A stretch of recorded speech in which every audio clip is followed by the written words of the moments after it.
Warahmatullahi wabarakatuh. Wa alaikum salam wa rahmatullahi wa barakatuh. Alhamdulillahi rabbil alamin. Mheshimiwa Dr. Hassan Daudi Mbarazi, Mheshimiwa Dr. Abulkadir Bakari, Mheshimiwa Imamu wa msikiti huu, Mheshimiwa viongozi wa taasisi ya Izhar. Ama baada yote sina budi kumshukuru Allah subhanahu wa ta'ala, kwanza kunipa uwezo wa kuja katika hadhara hii. Jambo la pili, nimekabidhiwa mada ambayo nataka nitoe hapa inahusiana mwaka mpya wa Kiislamu inshallah. Alhamdulillahi rabbil alamin al-aziz al-alim ghafir tawbi qabil tawbi shadid iqabi tawbi la ilaha illa huwa wa ilayhi al-masir wa ashhadu an la ilaha illa Allah wahdahu la sharika lahu. Amma baada ya kumshukuru Allah subhanahu wa ta'ala, Mwenyezi Mungu ambaye kwanza ni mwenye kupokea toba za waja wake, Mwenyezi Mungu ambaye ni mkali wa kuadhibu kwa wale ambao wanaendelea kumwasi, kama ambavyo nilisoma mwanzoni kwamba mwaka 2013 mwaka 2023 nilipata shida sana ya kiafya, shida ambayo imezuia kuongea mbele matamasha ya watu kwa muda mrefu. Sasa hii imeruhusiwa, kwa hiyo hapa ndo naanza, niombeni dua tuweze kuelewana, na mimi shani pamoja na nyinyi kwa lengo kwa kutoa muhadhara huu ili muelewe. Lakini tu nitakuwa na shida sana katika kuongea kwangu, kwa baadhi ya maneno siyapati, lakini nitakuwa nahangaika mpaka niyapate na nyinyi mnielewe. Naam. Watukufu ndugu zangu Waislamu, mwaka mpya wa Kiislamu umetujia. Ni mwaka wa 1447 baada ya 1446. Kupita kwa mwaka mpya maana yake ni kwamba kuna miezi 12 tayari imeshaondoka, hatunao tena.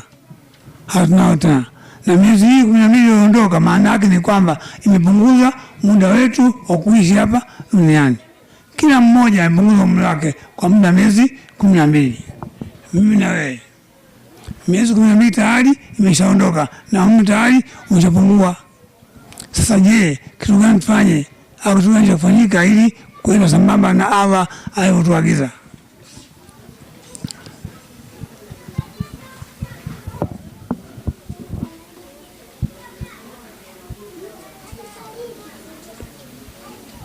Yanapaswa kuzingatiwa katika vipindi vya mwaka mpya. Ni mengi sana, sio kimoja. Mwaka unapoisha na mwaka mwingine ukaingia, kwanza kumbuka kwamba Mwenyezi Mungu Subhanahu wa Ta'ala tayari amekujalia neema fulani ya uhai, na kila neema inatakiwa ichungwe. Mwenyezi Mungu Subhanahu wa Ta'ala ana neema nyingi azuba. Sasa akishakuwa neema fulani inatakiwa uichunge. Je, utaichungaje? Miongoni mwa neema zake ni neema ya uhai. Sisi tupo hai na watu hapa, lakini pia miongoni mwa neema zake ni afya, ndio watu hapa. Wote tuna afya na watu hapa. Neema mbili hizo, lakini haiishi hapo. Neema ya uhai ni neema kubwa sana. Kwa hiyo Mwenyezi Mungu Subhanahu wa Ta'ala sasa hivi amekaa atuangalia sisi kama waja wake. Je, kitu gani tunafanya kumshukuru? Tunafanya kumuomba zaidi na zaidi. Cha kwanza tunataka tuchunge neema ambayo ametupa. Miezi 12 iliyopita imepita mambo mengi sana. Kuna mambo ambayo yamemfurahisha Mwenyezi Mungu Subhanahu wa Ta'ala na mambo ambayo yamemfurahisha binadamu. Lakini pia tufahamu kwamba katika miezi 12 iliyopita kuna mambo ambayo yamemuudhi Mwenyezi Mungu na tunafanya sisi, mimi na wewe tunafanya mambo hayo. Sasa swali, haya mambo ambayo yamfurahisha Allah itakuwa ni kheri. Je, haya mambo ambayo Mwenyezi Mungu yamemuudhi, kitu gani tufanye kwa ajili ya mambo hayo? Na mfanya mambo hayo ni wewe na mimi. Tulikaa kwa maamuzi yetu kufanya mambo ambayo Allah yamemuudhi. Je, kitu gani tufanye kutokana na mambo hayo? Haya ndio maswali ambayo mtu anatakiwa ajiulize katika kipindi hichi cha kuingia kwa miaka mipya kama hii. Ndugu zangu Waislamu, Allah subhanahu wa ta'ala alileta hapa duniani kwa kazi maalum. Kila mtu anaijua. Hamna mtu ambaye afahamu mpaka leo kwa nini ameumbwa. Kila mtu anajua ameumbwa kwa ajili ya kuja kufanya ibada, lakini pia ameumbwa kuja kufanya kazi ya kuendeleza dunia. Hizi ni wajibu mbili ambao kila mwanadamu anazo. Cha kwanza, umwabudu Allah katika uhai wako wote. Cha pili, ufanye kazi ya kuendeleza dunia kwa kuzingatia muda, nyakati ambazo dunia inapitia. Mimi na wewe tumejiandaa fikiri juu ya mambo hayo. Je, Mwenyezi Mungu anaabudiwa? Tunaabudu Allah vizuri kama anavyotaka? Na kama tunaabudu Mwenyezi Mungu, swali la pili, je, tumeendeleza dunia? Tunafahamu mpango wa kuendeleza dunia. Maana huo ni wajibu wa Allah subhanahu wa ta'ala. Kwanza kumwabudu, pili kuendeleza dunia. Na ili uendeleze dunia kuna kanuni maalum ambayo tunataka tuipite. Miongoni mwa kanuni hizo ni umoja, kujitahidi, kazi na kadhalika na kadhalika. Je, mwaka ushapita, mwaka huu umeingia, mimi na wewe tunajipanga vipi kujiandaa na mambo hayo? Ndugu zangu Waislamu, swala la kufanya tathmini ni swala ambayo Mwenyezi Mungu ameliamrisha ndani ya Qur'an tukufu. Huu ni wakati wa kufanya tathmini. Kila mmoja afanye tathmini ya maisha yake. Maadamu yupo pale leo hii, mwaka umemkuta hapa, akae chini afanye tathmini. Hii ndio kitu cha kwanza cha kufikiria kila ambaye tayari ameukuta mwaka huu mpya. Je, tathmini inaanzia wapi? Tathmini inaanzia wapi? Tathmini inaanzia kwa mtu mmoja mmoja. Mtu mmoja mmoja. Yaani wewe nafsi yako ukae chini ujipime, ujiangalie, je, mimi naelekea wapi? Naendaje? Ninapoenda sawa papotakiwa au nimetoka nje ya mstari? Na hizi tathmini uzifanye kwa maana ya kuzifanya. Allah subhanahu wa ta'ala anasema katika surati al-Hashr, Mwenyezi Mungu subhanahu wa ta'ala anatuambia kwamba ya ayyuhalladhina amanu ittaqullaha wa tanzur nafsum ma qaddamat lighad wa taqullaha inna Allaha shadidul iqab inna Allaha khabirun bima ta'malun. Ya kwamba Mwenyezi Mungu, enyi mnaoamini, mcheni Mwenyezi Mungu subhanahu wa ta'ala. Angalia aya hii kwanza, imeana ucha Mungu. Ucha Mungu ni ibada, na ndio lengo ambalo Mwenyezi Mungu amemuumba wanadamu kwamba aje amche yeye. Mcheni Mwenyezi Mungu. Lakini pia kumcha Mwenyezi Mungu ndani yake, watamdhu nafsum ma qaddamat laha, kila nafsi iangalie kitu gani imetanguliza kwa ajili ya kesho. Swali la. Kwa hiyo moja kwa moja tathmini ni amri. Tathmini ni ibada, sio jambo la hiari. Kuna watu wanaona tathmini kwamba ni jambo la hiari. Hapana. Tathmini inatakiwa ifanyike kila siku, na hasa kipindi kama hichi ambacho tayari mwaka umeisha. Miezi 12 imepita katika umri wako. Je, nafsi yako na wewe mpoje kati yako wewe na ucha Mungu? Kwa hiyo kila mtu angalie nafsi yake, kitu gani imetanguliza kuhusu kesho. Maisha ya kesho yapo, na kila Muislamu anaamini kwamba maisha ya kesho yapo. Sasa Allah subhanahu wa ta'ala akutaka ufanye tathmini juu ya maisha yako ya kesho. Kitu gani ambacho nafsi yako imetanguliza kwa ajili ya kesho? Hizo mali ambazo tumepewa na Allah, mmetumiaje? Na mmetumia kwa ajili ya dunia au kwa ajili ya dunia na akhera? Ndio hii taarifa ya zaka tunapewa hapa. Kwa zaka miongoni mwa kuandaa maisha ya kesho. Wewe umetoa zaka? Wewe unatoa zaka kila mwaka au unaendelea tu kufuja mali yako na kuitumia pasa kuandaa maisha ya kesho? Kwa hiyo tathmini imeamrishwa ndani ya Qur'an, watamdhu nafsum ma qaddamat lighad, kwamba ya kwamba kila nafsi iangalie kitu gani imetanguliza. Kila nafsi, maana huyu ni mtu mmoja, lakini haishii hapo. Tathmini haishii hapo. Baada ya kila mtu kutathmini maisha yake, atoke hapo aende katika sehemu ya pili. Sehemu ya pili ni wapi? Ni pale kwenye familia. Wewe ni kiongozi wa familia, una mke, una watoto na kadhalika.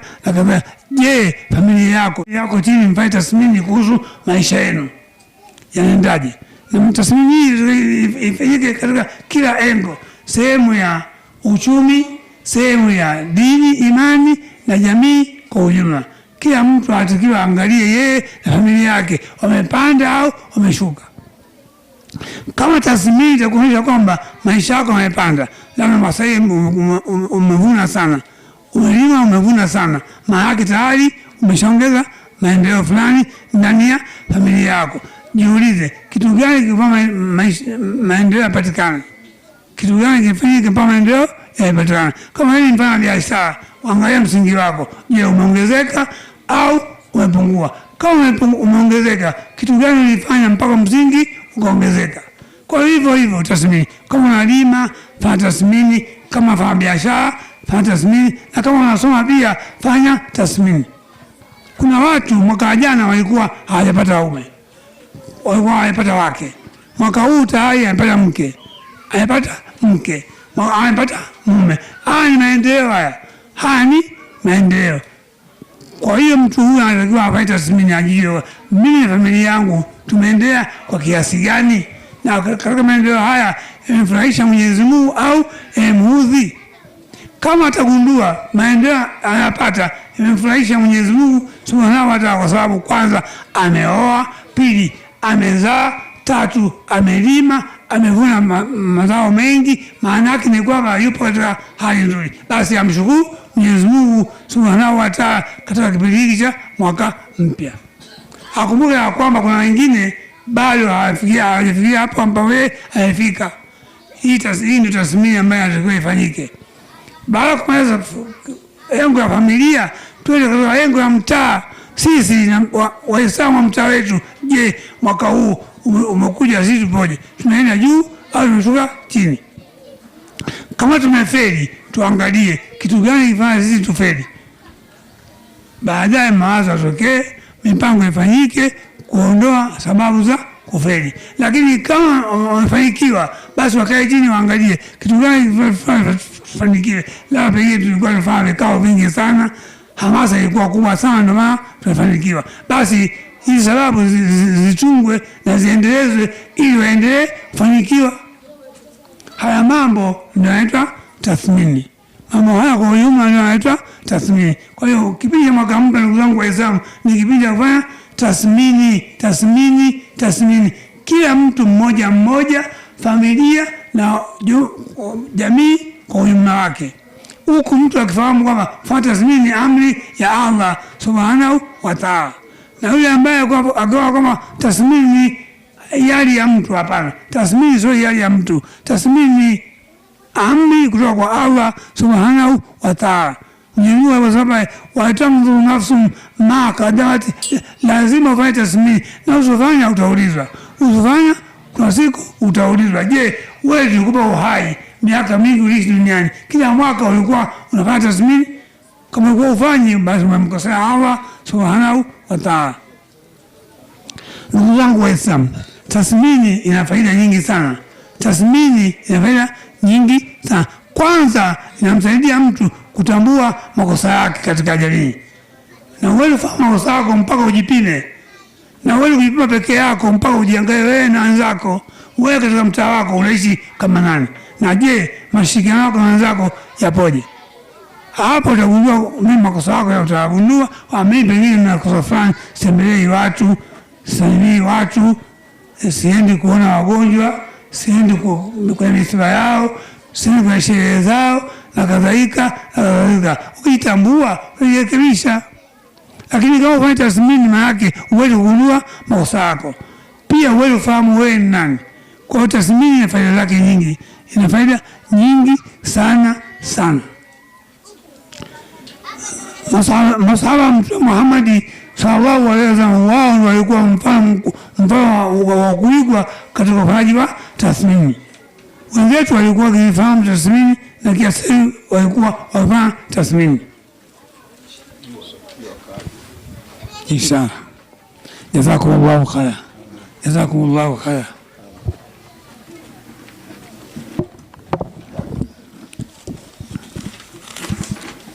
Sisi leo tunaishi tu, lakini tathmini hatuzikumbuki. Lakini masahaba wa Mtume sallallahu alaihi wasallam walikuwa ni mfano wa juu wa kuigwa katika ufanyaji wa tathmini, na tathmini ambayo walifanya wakati ule mpaka leo hii inatusaidia sisi katika maisha yetu haya.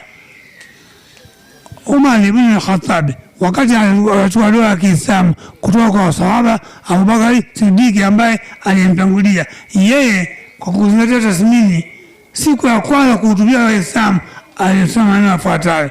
Alimwambia, ayuha nnas hasibu anfusakum kabla an tuhasabu, zinu amalakum kabla an tuzan, ya kwamba enyi watu zihesabuni nafsi zenu kabla haijafika siku za kuhesabiwa nafsi hizo, na pia zipimeni amali zenu kabla haijafika siku ya kupimwa amali hizo. Haya ilikuwa ni maneno ya Sayyidina Umar ibn Khattab mbele ya Waislamu. Aliambia maneno haya ya kwanza kabla hajaongea neno lolote katika hotuba yake ya kwanza. Sasa ukiangalia maneno haya maana yake nini? Alikuwa akihamasisha juu ya kufanya tathmini, watu wafanye tathmini ya maisha yao kila wakati, akiwaambia hasibu anfusakum, hesabuni nafsi zenu kabla an tuhasabu, kabla siku ya kuhesabiwa nafsi hizo haijafika. Zinu amalakum kabla an tuzan, kama unafanya jambo lolote la kheri au la shari, basi lipime jambo hilo kabla siku ya kupima jambo hilo haijafika. Hii tathmini sawa nani? Umar ibn al-Khattab. Lakini sio tu yeye, bali masahaba wote walikuwa makini sana katika kupima maisha yao kabla hawajakutana na Mola wao, sababu walikuwa wanajua kwamba kuna siku watakufa, na wakishakufa watakutana na Mola wao subhanahu wa ta'ala. Je, itakuwaje siku wakutana Allah afu maswali mengi hayafanyia kazi katika uhai wake aloishi? Na mwaka ushapita, kila mtu tayari ameshakaribia kaburi lake, japokuwa kwa hatua 10 tayari mwaka ushapita na kaburi limesogea na alikimbiliki. Mwisho wa siku taondoka tu. Watukufu wa Islam, kipindi mwaka mpya ni kipindi cha kuambiana kiimani tupoje, kiuchumi tupoje, maisha ya jamii kwa ujumla yapoje. Kila mtu ni jambo alichukue umakini wake.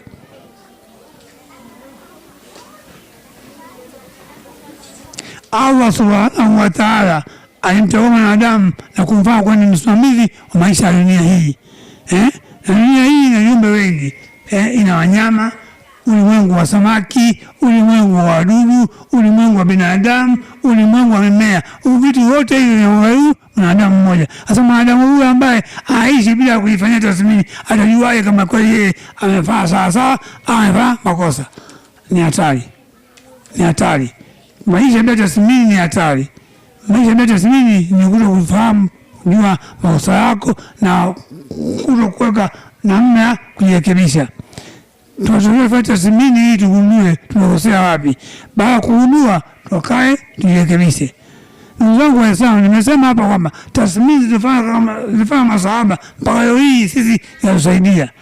Mfano mmoja, kuna vita fulani ilitokea zama za masahaba ambapo iliua masahaba zaidi ya 70 siku moja tu. Watu wameenda vitani na masahaba walipigana vita, hatimaye wakafa masahaba 70. Katika wale waliofariki walikuwa mahufadhi al-Qur'ani al-Karim. Masahaba waliofariki Qur'ani walikufa. Watu wakarudi chini, wakakaa chini, wakapata tathmini kwamba sasa tunafanyaje? Tumeenda vitani kupigania dini ya Allah. Wenzetu wamefariki karibu 70 na miongoni wao walikuwa mahufadhi al-Qur'ani. Je, tufanyeje? Wanakaa chini kupata tathmini. Mwisho wa siku wakaamua kwamba Qur'ani inakwenda kupotea. Cha muhimu tufanye mpango wa kukusanya na kuiandika Qur'ani tukufu. Hii ni tathmini masahaba. Wakaamua kuandika Qur'ani kwenye msahafu. Msahafu huu unaoona ni tathmini ya masahaba. Msahafu huwa ni tathmini ya masahaba. Baada ya kuona kwamba masahaba wengi wanakufa vitani na Qur'ani tayari imehifadhiwa ndani ya vifua vya masahaba, na leo hii masahaba wanakufa, tukikaa bila kufanya hili jambo hili, mwisho wa siku Qur'ani itapotea. Tufanyeje? Wakaamua watu wakusanyike waandike Qur'ani kwenye misahafu. Hii ni tathmini. Swali, misahafu huu yatusaidia au haitusaidii? Inasaidia zakio karibu sisi hatukuwepo. Kipindi hiki sisi tulikuwa hatupo. Na msahafu leo upo, tunaendelea kuhifadhi. Watu wetu hawakuja kusoma Qur'ani wakikula kwenye msahafu. Lakini msahafu ni tathmini ya masahaba ya miaka mingi iliyopita. Je, kama wasifata tathmini, kama wasinge kusoma Qur'ani na kuandika kwenye msahafu, leo mimi na wewe tungefahamu vipi Qur'ani? Tungefahamu vipi Qur'ani? Tungefahamu. Tungekosa, lakini masahaba waliamua lazima Qur'ani iandikwe, ikaandikwa, na leo hii tumeikuta. Hii ndio faida ya tathmini, kioo na kiuchumi na kimaendeleo. Sio hapo tu, mpaka leo hii kuna wataalamu wameamua ili kuokoa wataalamu kutokuingia vita mstari wa mbele, wakaamua kutengeneza ndege ambazo zinashambulia bila marubani. Hii tathmini nyingine ya zama hizi, kuna ndege zinashambulia bila marubani, lakini wakati ule ilikuwa ndege hii iweze kwenda vitani lazima iendeshwe na mtu, na mtu haendi vitani. Sasa watu wakakalia, hapana, ikiwezekana tunatengeneza ndege ishambulie bila marubani ili wataalamu wawe wamesaidika na vita. Hii ni tathmini. Mambo hayo tunafanya leo hii kwa tathmini nyingi. Subhanallah, alhamdulillah, Allahu akbar. Yeye amsaidie Mwenyezi Mungu. Subhanallah, alhamdulillah, la ilaha illa Allahu akbar.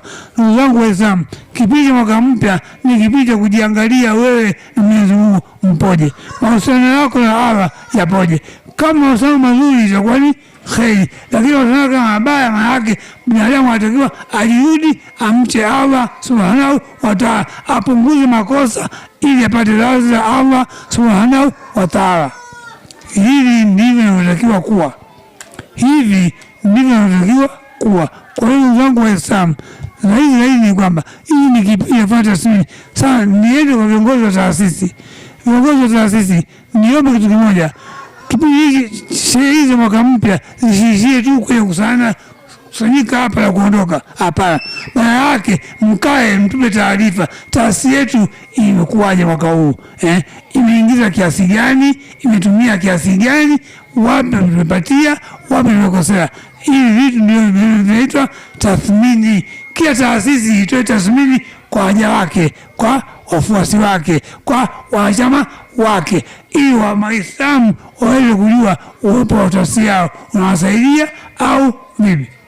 Hii ndio tumetumia vizuri sherehe hizi mwaka mpya wa Kiislamu, lakini tusiishie tu tumekusanyika hapa baadaye tukaacha kuwa tukaondoka. Hapana, haitakiwi kuwa hivyo.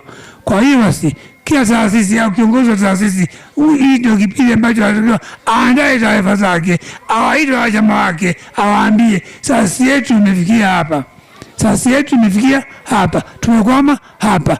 Waislamu au wanachama tufanye hivi kuweza kuisaidia taasisi yetu, ili wanachama wafahamu kwamba taasisi yao imefikia hatua gani ya kimaendeleo, wapi imefanikiwa, wapi imekwama. Kwa utaratibu huo inatusaidia sisi kujirekebisha katika sehemu ambazo hatukwenda vizuri, lakini hivi tu hatuwezi kufanikiwa. Ndugu zangu Waislamu, habari ya mwaka mpya ni ndefu na haiwezi kuisha kwa dakika chache hizi ambazo nimepewa hapa. Cha muhimu ni kwamba nikumbushe kitu kimoja, kwamba huu ni wakati wa kufanya tathmini ya maisha yako ya kiimani, maisha ya kidini, maisha ya kiuchumi, maisha na maendeleo mengine katika jamii yetu kwa ujumla, ukianzia na nafsi yako, familia yako na kadhalika. Inshallah taala, kwa yote haya naamini kwamba mmesikia vizuri, na niombe radhi pale ambapo mlikuwa mnielewi kutokana na shida ambayo ninaendelea nayo, lakini namshukuru sana Allah kwa leo nimetoa hotuba mwanzo mpaka mwisho. Wa hadha, assalamu alaykum wa rahmatullahi wa barakatuh. Takbir. Assalamu warahmatullahi wabarakatuh. A'udhu billahi minash shaitani rajim. Bismillahir rahmanir rahim. Alhamdulillah wassalatu wassalamu ala rasulillah Muhammadin sallallahu alayhi wa ala alihi wa sahbihi wattabi'ina lahum biihsan ila yawmiddin. Amma ba'd, fa uhayyikum jami'an bi tahiyyati al-islam. Fassalamu alaykum wa rahmatullahi wa barakatuh. Baada ya kumshukuru Allah subhanahu wa ta'ala na kumtakia rehma kipenzi chetu mtume wetu Muhammadin sallallahu alaihi wasallam, Sheikh Dr. Abbas Mshauri, Sheikh mzee wetu, wageni waalikwa katika kongamano hili lilofanyika katika mwaka huu mpya wa Hijria mwaka 1447. Tuna furaha ya kuwa na nyinyi katika kongamano hili na kuwasilisha maudhui ambayo itatusaidia katika maisha yetu. Nimepewa nafasi ya familia katika kuleta maendeleo katika Uislamu. Familia, kwanza tufahamu familia ni kitu gani. Familia, tunapozungumza familia tunakusudia akina nani? Katika sheria ya Kiislamu tukizungumza familia tunakusudia watu wawili ambao sheria imewaridhia wao kuishi maisha ya kifamilia, ambao ni mke na mume. Mke na mume, hii tayari ni muundo wa familia. Allah subhanahu wa ta'ala yeye ndiye aliyetengeneza familia na amewataka wanadamu wenye akili timamu waishi kwa mfumo wa kifamilia. Yaqulu azza wa jalla fi kitabihi al-aziz baada a'udhu billahi minash shaitani rajim, katika suratu Nisa Allah anasema ya ayuha an-nasu taqu rabbakum alladhi khalaqakum min nafsin wahida wa khalaqa minha zawjaha, enyi watu mwogopeni Allah subhanahu wa ta'ala ambaye amekuumbeni katika nafsi moja ambaye ni Adam, na kupitia Adam alayhi salam baba yetu akapatikana Hawa. Allah subhanahu wa ta'ala ameanza kuwahutubia watu, kila aliye na element za kiubinadamu, yeye ni binadamu insania. Allah subhanahu wa ta'ala amemwambia kwanza muogope Allah subhanahu wa ta'ala, halafu akamwambia asli yake yeye ni Adam alayhi salam na bibi Hawa. Wa khalaqa minha zawjaha, Allah subhanahu wa ta'ala akaeka mfano wa wazi kabisa ya muundo wa familia. Familia ya mwanzo alioitengeneza Allah subhanahu wa ta'ala ni Adam alayhi salam, kumpa mke wake, kumpa Hawa, akamfanya bibi Hawa ndio mke wa baba yetu, ambaye ni wakawa tayari familia imekamilika, Adam alayhi salam na mama yetu Hawa. Hiyo ikawa ni familia. Kwa hiyo tuangalie khitab alioanza Allah subhanahu wa ta'ala, enyi watu. Sasa mtu yoyote ambaye anayekataa mfumo wa maisha kinyume ya huu muundo Allah subhanahu wa ta'ala aliofanya kwamba mke na mume ndio familia sahihi ambayo Allah subhanahu wa ta'ala anairidhia, na kinyume ya hapo hakuna familia ya mke kwa mke wala hakuna familia ya mume kwa mume. Allah subhanahu wa ta'ala, hiyo ndiyo nidhamu ya sunanul kaunia aliyowaumbia watu, nidhamu ya kiulimwengu ambayo ndio itaweza kuleta maendeleo katika maisha. Kwa hiyo mfumo wa magharibi ulipoona kwamba familia ni sehemu nyeti tena muhimu katika maisha ya watu, wakajaribu kuweza kupitisha fikra zao ambazo kwa sio sahihi na kutaka kwamba mwanamke aishi maisha ya kipekee na mwanamume na yeye aendelee kuishi maisha ya kipekee, yani kusiwe tena na familia, na wakaleta mfumo maisha ya mke kwa mke au waishi maisha ya mume kwa mume ambayo Allah subhanahu wa ta'ala haridhi. Maisha hayo haihesabiwi kwamba ni familia. Familia ni ile ambayo Allah subhanahu wa ta'ala aliyoiwekea misingi madhubuti. Na misingi gani ambayo Allah subhanahu wa ta'ala ameiweka katika familia? Allah anasema wa min ayatihi an khalaqa lakum min anfusikum azwajan litaskunu ilayha wa ja'ala bainakum mawaddatan wa rahma. Na katika dalili ishara kwamba Mungu yupo ni kukuumbieni katika nafsi zenu wake na mke hakutoka katika jinsia nyingine isipokuwa katika jinsia insania ya ubinadamu, wala Allah hakumtoa mke katika element ya chuma au katika element ya milima, ametoa katika nafsi ile ile ya ubinadamu. Waja'ala bainakum mawaddatan wa rahma. Yote hii Allah subhanahu wa ta'ala kuna rehema zake na kuna hikma zake.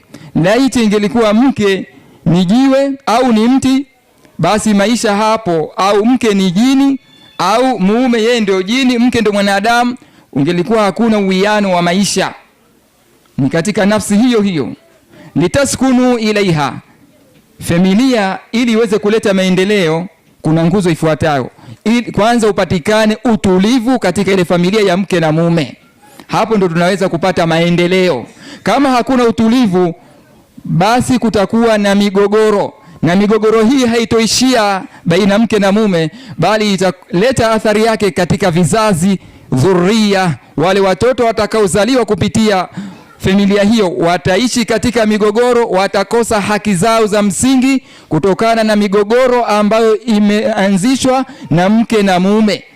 Kwa hiyo kwa kuwepo familia hii ya kisheria ambayo ina wakusanya watu wa aina mbili, mke na mume, na kupatikana ridhaa ya wazazi ambayo ni walii wa kiume kutoa ridhaa, na vile vile kupatikana ridhaa ya mke kuridhia kuolewa na mume huyo, na mume naye akakubali kubeba majukumu hayo, hiyo tayari katika sheria inahesabiwa kwamba ni familia. Litaskunu ilaiha, utulivu upatikane, halafu ndo tutafute maendeleo. Allah subhanahu wa ta'ala akasema baada ya kuundwa familia hiyo, waja'ala bainakum mawaddatan wa rahma, yeye ndiye anaeka katika familia hiyo mapenzi na huruma. Mapenzi na huruma hayaekwi tu na mume na mke. Yeye Allah subhanahu wa ta'ala ndiye anayetengeneza huruma na mapenzi kupitia familia ambayo ilofuata sheria ya Kiislamu. Waja'ala bainakum mawaddatan wa rahma. Tuangalie kisa cha Sulaim na Aba Talha. Watu wafahamu vizuri kwamba familia ndio msingi wa maendeleo. Sulaim alislim katika mji wa Madina, ni mama ambaye alislim Sulaim, na Sulaim aliwahi kufiwa na mume wake akiwa na kijana wake anaitwa Anas bin Malik radhiallahu anhu, ambaye ni sahaba mtakatifu. Sasa Anas radhiallahu anhu anasimulia hadithi hii kwamba Aba Talha khataba Sulaim, alikwenda kupeleka posa, yani kwa Sulaim ili awe mke wake. Wakana ala shirkin, lakini Aba Talha alikuwa sio Muislamu, hajaingia katika Uislamu, yuko katika ibada ya kishirikina, yani hayuko katika dini ya Kiislamu. Alipokupeleka posa, Sulaim akamwambia mithluk la yuraddu, mume kama wewe huwezi kukataliwa. Walakinnani imra'atun muslima, lakini mimi ni mwanamke wa Kiislamu, mimi nimeshakuwa Muislamu, mimi ni Muislamu. Wa anta kafirun, na wewe sio Muislamu, wewe ni kafiri. Kwa hiyo mimi mwanamke wa Kiislamu, anasema Sulaim hadhi yake, mimi ni Muislamu, huwezi ukanioa wewe kwa sababu bado hujaingia katika dini hii. Lakini mume kama wewe huwezi ukataliwa, lakini mimi nakukataa kwa kipengele cha nini? Cha dini, kwamba wewe sio Muislamu, hatuwezi kuunda familia ambayo wewe ni Muislamu, mimi ni Muislamu, wewe uko katika dini nyingine. Kama unataka tuunde familia ambayo itakuwa na maendeleo na utulivu, basi islim. Sulaim akampa machaguo mawili Aba Talha, akamwambia utakapo slim fahadha mahari, ukislimu hayo mimi ndo mahari yangu tosha, sihitaji tena mali yoyote. Allahu akbar. Huyu ndo Sulaim. Namna gani alivyomnyoosha Aba Talha. Aliambiwa kwamba huwezi kunioa mwanamke kama mimi, kwamba sifa aliyokuwa nayo Sulaim muslima, sifa ya Uislamu. Sasa familia iwe bora, inatakiwa kwanza iwe na mfumo wa kuishi katika maisha ya Kiislamu. Unapokwenda kuunda familia ili ikupe maendeleo na watoto wako wawe na maendeleo, ili tupate maendeleo ya kiuchumi, maendeleo ya kijamii, basi kuwe na Uislamu. Ndio Uislamu, yani ad-din al-Islam, Ndio Malik bin Nabi katika awamili nahdha al-islamia, katika zile sifa au vipengele vya maendeleo vya Kiislamu, kwanza akasema al-insan, tuwe na mtu. Tutakapokuwa na mtu ambaye yuko makini huyu mtu, halafu huyu mtu huyo ndio anayeweza kuleta maendeleo. Lakini mtu huyu tukishakuwa na watu tuwe na sehemu ambayo tunaweza kushughulika nayo kilimo au kiuchumi au kibiashara. Ina maana Uislamu unataka Uislamu katika maendeleo, katika Uislamu anatakiwa kwanza wapatikane watu, halafu tupate maeneo ya kuweza kuzalisha ili tulete nini maendeleo ndani ya familia. Chengine akasema, kipengele chengine anachokisema Malik bin Nabi kwamba kipatikane alfikra ad-diniya, iwepo fikra ya kidini, kwamba katika hiyo familia kuwe na dini ili tuweze kupata maendeleo. Bila kuwepo dini al-islamia, dini ya Kiislamu ya kuishi familia ile katika mfumo wa Kiislamu, hakuna maendeleo. Kwa hiyo hapa tunamwona Ummu Sulaim anatoa maelekezo kwamba dini yeye ndio kigezo chake cha kufungua mlango wa kuolewa na Aba Talha. Matokeo aliyokuwa Aba Talha fa aslama Aba Talha akaslim, watazawaja Ummu Sulaim, na akamuoa Ummu Sulaim. Ikawa tayari mama huyu amepata faida ngapi? Faida mbili. Faida ya kwanza, kumtoa yule bwana katika dini ya ushirikina kuwa Muislam.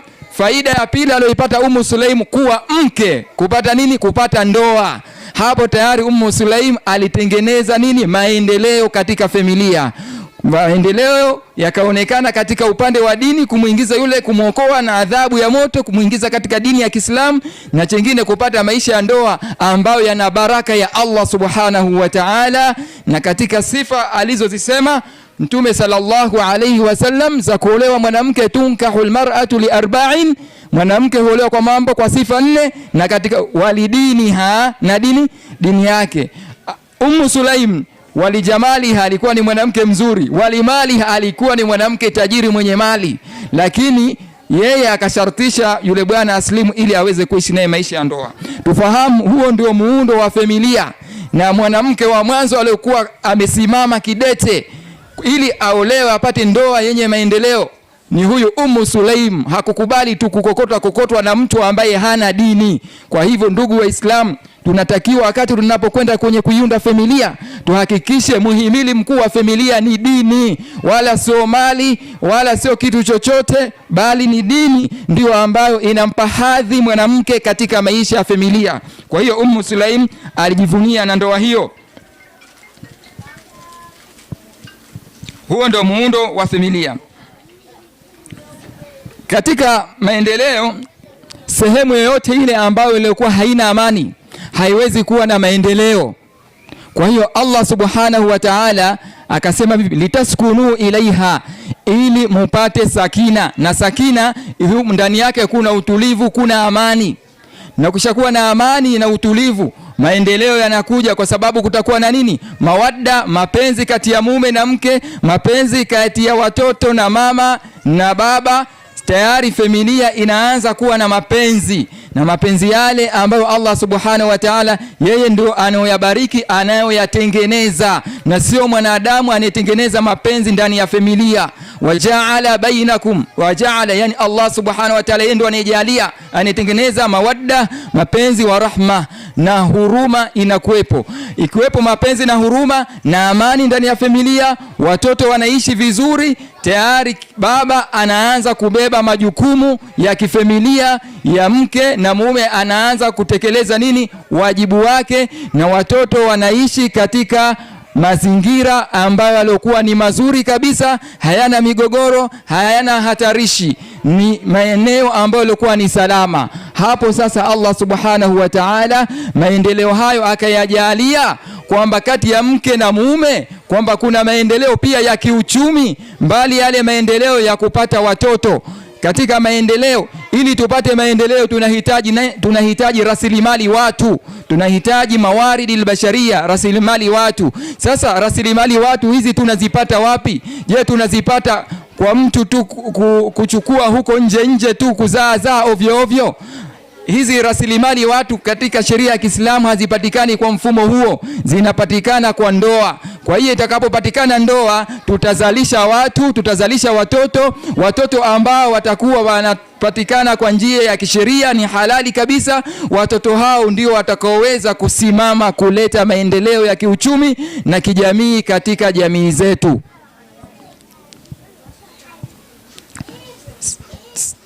Watoto wamepatikana tayari, tunao watoto ambao wametengenezwa na sheria, na hiyo ndio iliyokuwa ni sahihi. Watoto hawa sasa ndio watakao tupatia uchumi. Allah subhanahu wa ta'ala amejalia kwamba mtu anapita katika vipindi tofauti kabisa. Allah subhanahu wa ta'ala amemuumba mwanadamu katika hali ya udhaifu. Baada ya hali ya udhaifu, yuko katika tumbo la mama yake ni dhaifu, na anazaliwa anakuwa dhaifu. Baada yake anakuwa na nguvu, anakuwa kijana mwenye nguvu, halafu anakuwa katika kipindi cha miaka 40 amekamilika na nguvu zake. Halafu baada ya hapo Allah anamtoa katika awamu hiyo ya maisha, anampeleka katika awamu ya kuwa dhaifu kabisa. Wewe unatarajia baada ya kushafika miaka 70 ni nani ambaye atakayeweza kukuenzi na kukutunza katika maisha yako, isipokuwa ni kile kizazi ambacho ulichokiandaa, ni ile familia uliyoitengeneza wakati wewe uko katika umri ambao una nguvu zako. Wawasaina al-insana biwalidayhi ihsana, tumemuhusia mwanadamu awafanyie ihsani wazazi wake. Al-insan hapa amehusiwa kila mwanadamu ambaye ni binadamu kumfanyia ihsani wazazi wake. Haijalishi mzazi wako ni Muislam au yuko katika dini nyingine, kwa vile amekutoa katika tumbo lake, wewe unatakiwa umfanyie ihsani, na hiyo ni amri ya Allah subhanahu wa ta'ala. Wasaina al-insana biwalidayhi ihsana. Hapo maendeleo ndani ya familia inapatikana, ihsani ya kukulea wewe mzazi, ihsani ya kukusaidia katika maisha yako.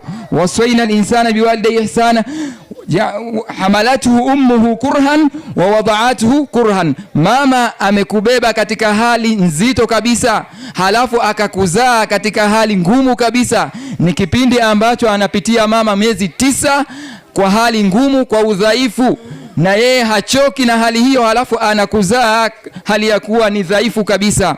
Hamalatu ummu kurhan wa wada'atuhu kurha wa hamluhu wa fisaluhu 30 shahra, takriban tathmini ni miezi 30, mpaka wewe sasa unaweza kidogo kujishika na kutembea ni miezi 30. Mama anaendelea kushughulika na shida zako.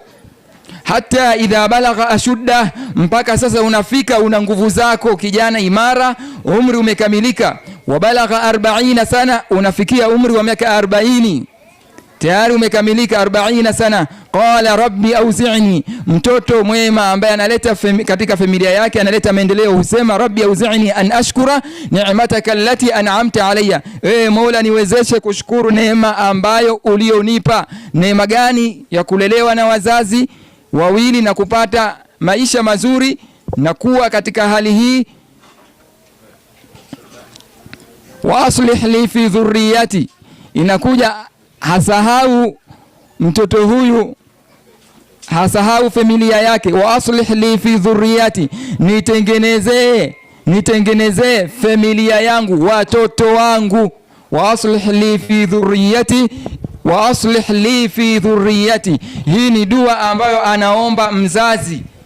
Aslih li wa aslih li fi dhurriyyati, hawa watoto wangu, dhuria, watoto wangu Mungu watengeneze, wafanye kwamba ni kizazi kizuri chenye maendeleo. Wa aslih li fi dhurriyyati inni tubtu ilaika, mimi natubia kwa makosa yote niliyoyafanya. Inni tubtu ilaika wa inni minal muslimin, na mimi ni katika Waislamu. Hapa tunamuona mzazi ambaye ni mwema, mzazi ambaye alitengeneza familia yake, hasahau kipengele hichi cha kuombea dua watoto wake. Wa asli li fi dhurriyyati, nitengenezee dhuria zangu, watoto wangu.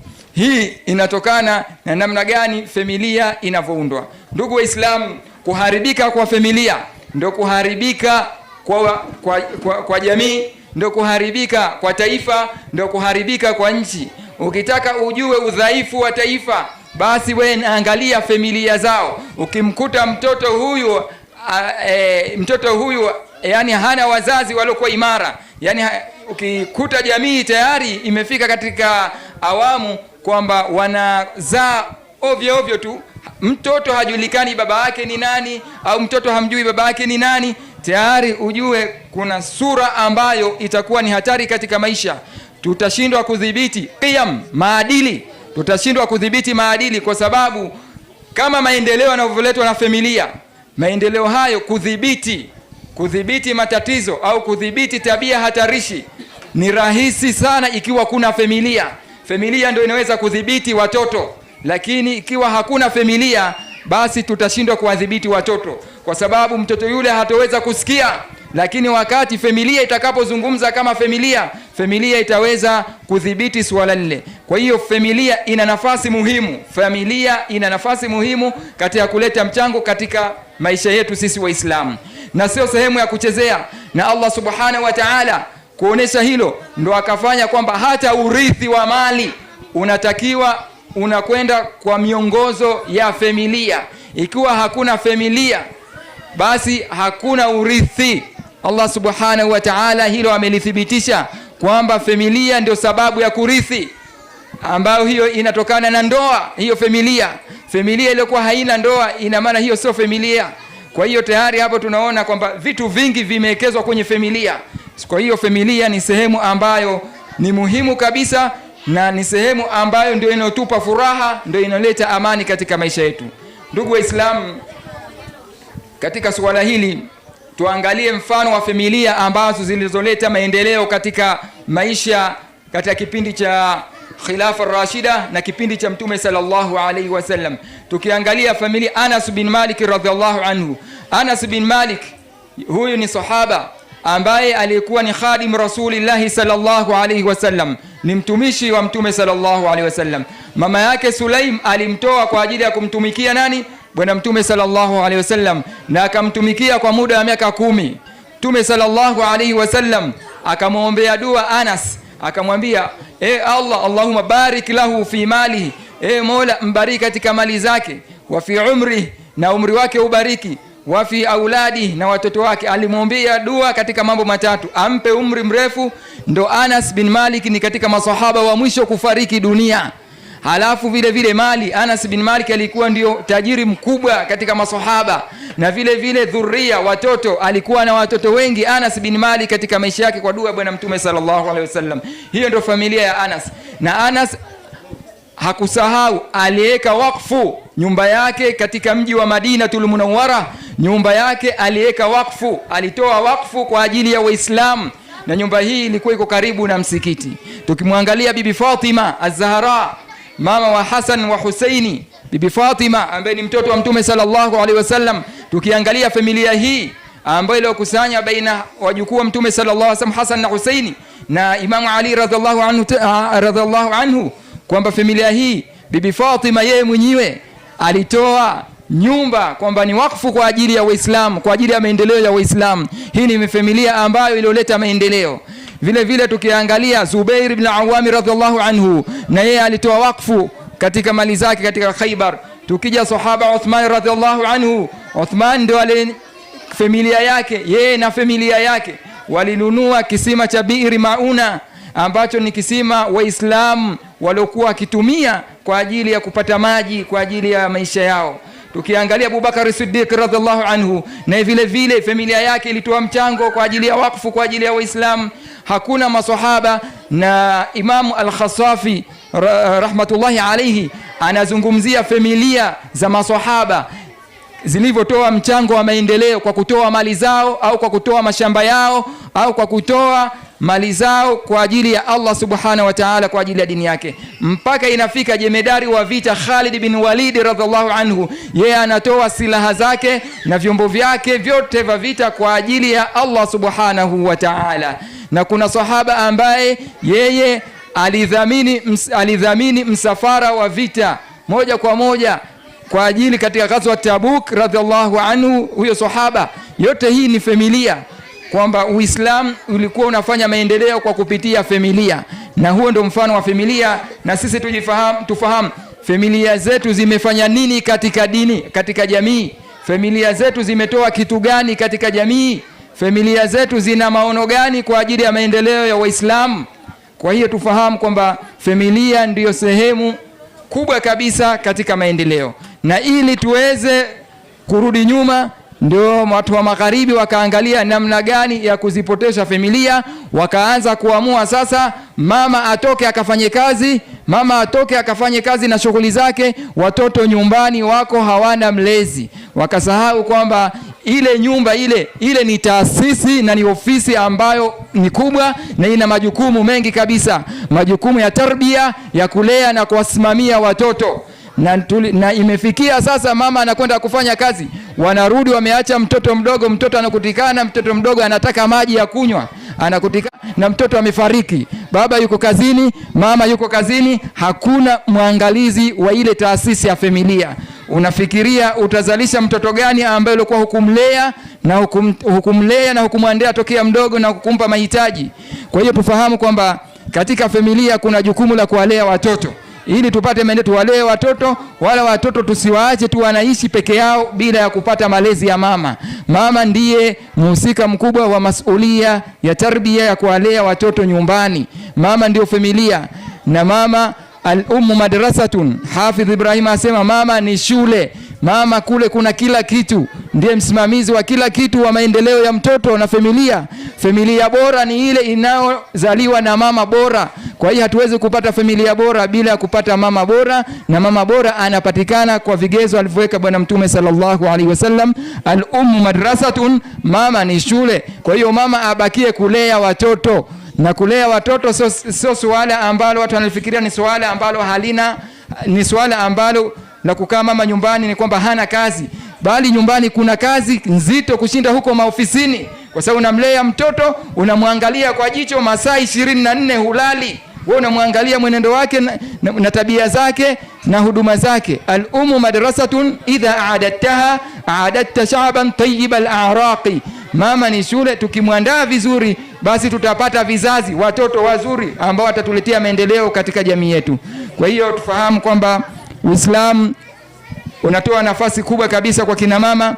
Uislamu umemhifadhi mama kwa kumpa hadhi yake na kumkomboa katika mambo ambayo yote ambayo alikuwa akidhalilishwa hapo kabla, na sasa Uislamu umetoa milango na namna gani mama aweze kujikomboa kiuchumi, na haukuzuia Uislamu mama kumiliki mali au kufanya biashara, kwa sababu mke wa Bwana Mtume sallallahu alaihi wasallam Khadija alikuwa ni mfanya biashara mkubwa, ni mjasiria mali na ni mfanya biashara mkubwa katika mji wa Maka, na huku akiwa yeye ni mke wa Mtume sallallahu alaihi wasallam. Kabla ya kuolewa na baada ya kuolewa aliendelea na biashara, na biashara hiyo ndiyo iliyonyanyua Uislamu. Ni biashara hiyo ndio iliyonyanyua nini? Uislamu ni biashara ya Bibi Khadija. Kwa hiyo hatuzuii kwamba mwanamke Khadija alikuwa anaajiri watu waaminifu, na yeye alikuwa ndio bosi muhasibu wa baada ya biashara ile. Yeye alikuwa anaangalia namna gani ya mapato, sio yeye mwenyewe ndio anaingia katika uwanja wa kufanya biashara. Yeye alikuwa anatafuta watu wenye sifa na anawapa mali kwa ajili ya biashara. Yeye alikuwa ni msimamizi. Kwa hiyo alikuwa na nafasi mzuri ya kuwalea watoto wake, na watoto wakalelewa kabisa na maisha ya kifamilia. Yeye na Bwana Mtume sasa wakaishi kwa maisha ya furaha na amani bila ya kuonekana migogoro baina yeye na Bwana Mtume sallallahu alaihi wasallam. Ndugu Waislamu, tushekeni na hayo katika upande wa familia inshallah. Mwisho kabisa nashukuru Sheikh Dr. Abbas kwa kuwasilisha, na washukuru nyote mlionisikiliza katika upande wa maudhui hii ya familia, ambayo ni maudhui pana kabisa na tunashindwa kuidhibiti. Kwa hiyo nawashukuru na kukuambia assalamu alaikum wa rahmatullahi wa barakatuh.